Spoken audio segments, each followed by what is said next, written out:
Catherine Bernardo update. Ang congrats kay Catherine at sa cast ng Unsaman Sunday. May nangunguna pa nga ang Unsaman Sunday sa Netflix nang wala pang isang araw. Ay nag-TikTok pa nga sila Catherine at James Reid.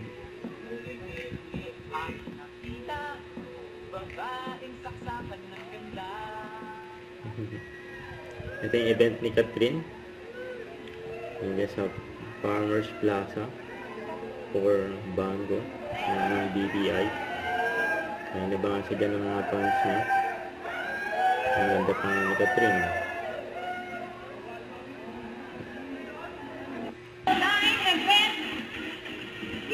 Kaya nagabot pa nga kay Catherine ng bulaklak.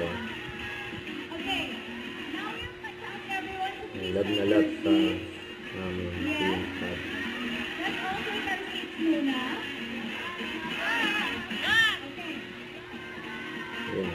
Maraming salamat, TV Buddies! Maraming salamat, mga kabako!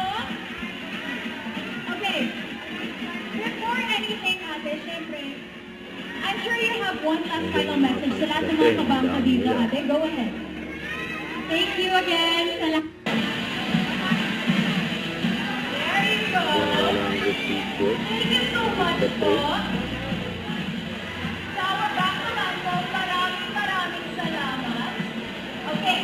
Malapit na yung kanyang glandy. Okay, so before anything else, syempre meron po tayo ulit photo op na lahat po tayo kasama. I'm very happy because, itong event na to natuloy din. It's been a year, so I think para maging magkatotoo itong ATM court natin. And now it's finally happening. I'm glad we're all here today. And yesterday was a very, very special day. Magkikita tayo dyan mamaya. But thank you so much. And yes, marami tayong pag-uusap. About your business, how was the investment process like for you?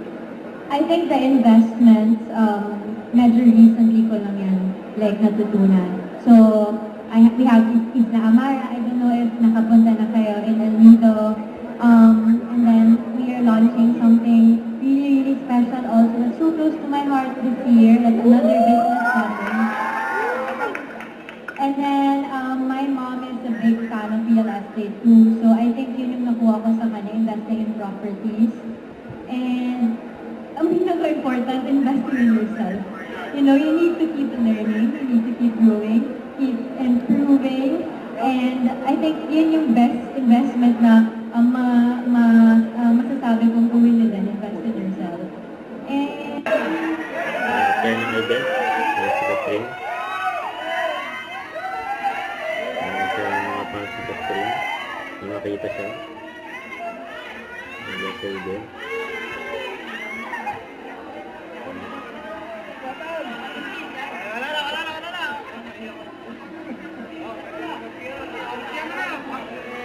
Bye-bye.